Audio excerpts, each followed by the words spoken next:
Welcome to today's Explainer, where we are going to completely transform what might seem like a dry, boring vocabulary list into a fascinating exploration of the family tree of numbers. Now, let's be real for a second. Most of us use numbers every single day, right? We check the time, we buy things, we measure ingredients, all without giving a second thought to where these digits actually came from or how they fundamentally relate to one another. But if you're taking the Cambridge IGCSE Mathematics exam, specifically Syllabus 0580, understanding this isn't just trivia, it is absolutely crucial. You have to set your field, read the examiner, and score marks. Today, as your strategist, we are going to decode this mathematical framework to understand the true ancestry and anatomy of the numbers that build our world, ensuring you never get tripped up by exam command words again. Okay, let's dive into this roadmap and see exactly how we are going to break down the building blocks of mathematics today. We'll be looking at 1. Ancient mathematical pioneers, 2. Core number families, 3. Rational versus irrational numbers, 4. The shapes of numbers, and finally, 5. Factors, primes, and multiples. Section 1. Ancient mathematical pioneers, the Hindu roots of modern math. Before we start breaking down the numbers themselves, we really need to ground our understanding in history. It's so easy to think of math as just rules in a textbook, but we need to recognize the brilliant human minds who literally invented these concepts. This timeline brilliantly illustrates how mathematical discovery is an ongoing, vibrant human pursuit. It didn't just appear out of nowhere. Way back in 1300 BC, think about how long ago that is. A Hindu teacher named Lagadwa was already using early geometry and trigonometry for astronomical calculations. No computers, no calculators, just the sky and human ingenuity. Fast forward to AD 500, and you have Aryabhata approximating pi and realizing that planetary paths are elliptic. It's mind-blowing. Then in the 12th century, we have Bhaskara, whose groundbreaking trigonometric discoveries, like his formulas for sine, spread like wildfire, eventually being taken to Arabia and Europe. And this legacy isn't dead. It continues today with brilliant mathematicians like Raman Paramala, born in 1948, making world-famous connections between algebra and number theory. It's a rich, continuous history of human problem-solving. And amidst all these incredible discoveries, we absolutely must highlight the ancient Hindu mathematician Brahmagupta. He was the very first person on record to treat zero as a number in its own right. I want you to really think about how revolutionary that is. Before Brahmagupta, zero was just a placeholder. It was just an empty space on a counting board, so you knew the difference between 1, 10, and 100. But treating zero as an actual independent number with its own properties, that was a monumental, game-changing leap that directly helped to develop the base 10 decimal system of numbers we rely on today. Imagine trying to solve your Cambridge 0580 paper without the number zero. It would be impossible. Let's move on to Section 2, Core Number Families, the building blocks of math. Now that we have our historical anchor, let's look at how number families work. They actually function a lot like Russian nesting dolls, starting with the absolute simplest ones on the inside and growing outward. Think of a child just learning to count. They might hold up their fingers and say, 1, 2, 3, 4, or proudly announce, I am 3. If you take these basic intuitive counting numbers and you include that magical number 0 that Brahmagupta established for us, you get what we call the natural numbers.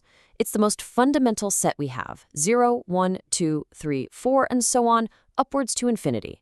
If a Cambridge question specifically asks you to state a natural number as your answer, you instantly know your boundaries. No fractions, no decimals, no negatives. But the natural numbers have their limits, don't they?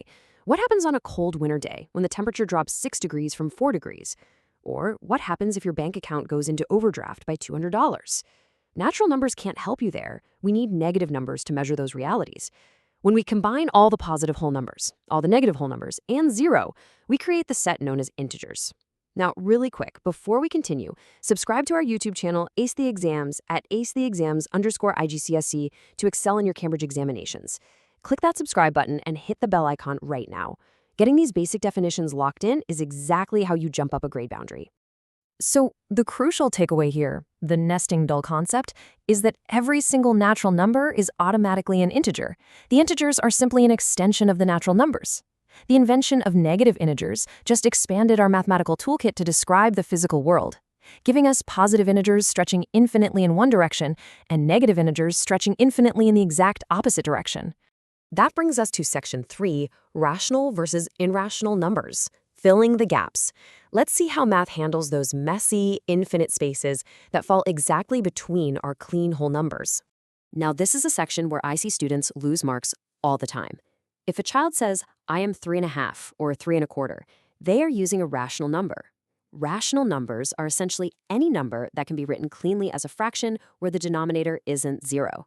This includes all terminating decimals, like 0.2, and, listen closely, even recurring decimals, like 0.333 repeating. Because 0.333 repeating can be perfectly written as the fraction 1/3, it is rational. But then we have the absolute rebels of the math world, irrational numbers. These cannot be written as simple fractions. If you take the square root of 2 in your calculator, you get 1.41421356, and it just keeps going. The digits never ever repeat in a pattern. The same goes for pi, the ratio of a circle's circumference to its diameter. It's completely unpredictable, continuing indefinitely. If a student rushes and assumes 3.14 is exactly pi, they miss the concept. Pi is irrational. 3.14 is a rational approximation. Know the difference. Okay, moving into section 4, the shapes of numbers, patterns in math. Let's transition from the types of numbers to their actual properties and how they manifest visually. And hey, stop scrolling. Subscribe to our YouTube channel, Ace the Exams, at acetheexams_IGCSE to excel in your Cambridge examinations. We've helped thousands of students improve by 2 to 3 grade boundaries.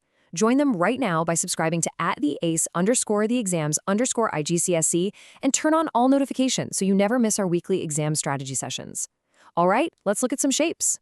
What's really fascinating about this slide is how it reminds us that numbers aren't just abstract symbols floating on a whiteboard. Look at the incredibly detailed spiraling pattern on this pine cone. Numbers represent real physical patterns, shapes, and sequences found everywhere in the natural world. Math is highly visual if you know how to look at it. It's the literal code of the universe. Because math represents physical space, we can literally shape numbers. Have you ever wondered why we call it a square number?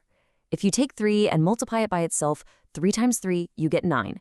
You can arrange 9 dots into a perfect uniform square. That's why we call it 3 squared. It is literal geometry.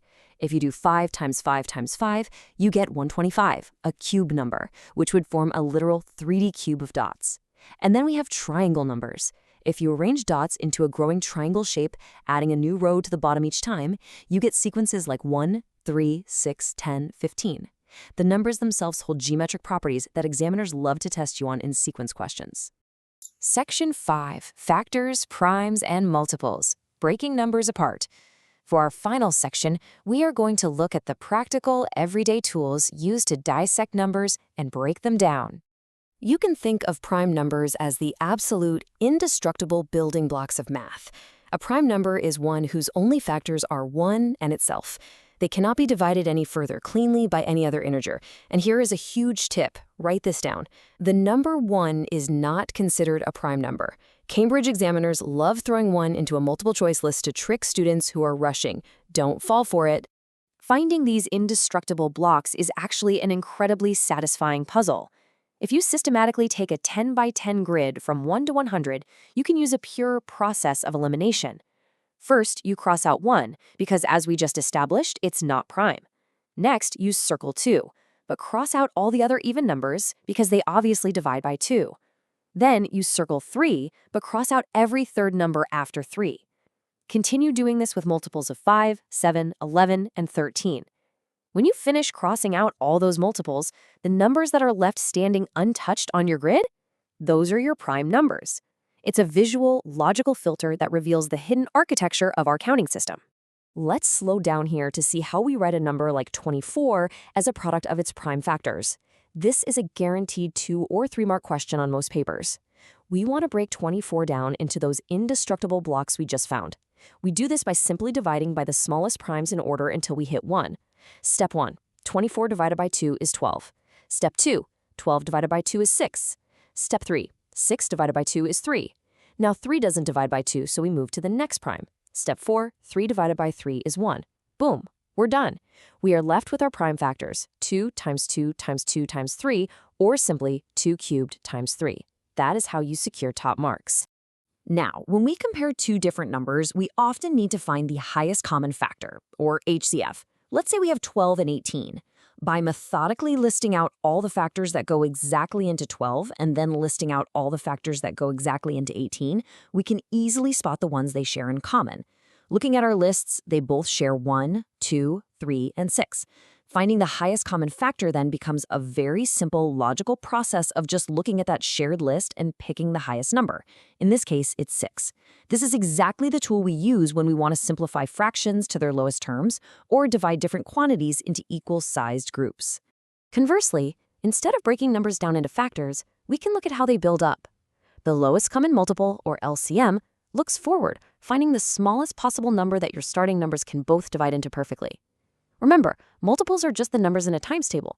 The multiples of 2 are 2, 4, 6, 8, 10. The multiples of 3 are 3, 6, 9, 12. The absolute smallest number that appears in both of those lists is 6. That is your lowest common multiple, a perfect tool for figuring out when two repeating events, like two buses on different schedules, will arrive at the exact same time. We've covered a massive amount of ground today, from the vocabulary of number sets to visual shapes and finding hidden prime factors. But I want to leave you with a profound thought. From ancient Hindu astronomers mapping the stars to the prime numbers we use to secure modern digital banking, these sets of numbers give us a language to perfectly decode the universe, leaving us to wonder, is math something humans just invented, or is it a fundamental law of the cosmos that we simply discovered? It's something to chew on. Now, listen up. Students who implement these mathematics strategies see an average improvement of 2 grade boundaries, but only if they practice consistently with our weekly explainers. Here's your final reminder. Subscribe to our YouTube channel, Ace the Exams, at @acetheexams_IGCSE to excel in your Cambridge examinations. Subscribe right now to @acetheexams_IGCSE and click that bell. Don't let another exam pass you by. Drop a comment below with your target grade for mathematics and the biggest challenge you're facing. Our team responds to every comment. Like and share this explainer with a study partner. Ace the Exams. Your Cambridge success starts here.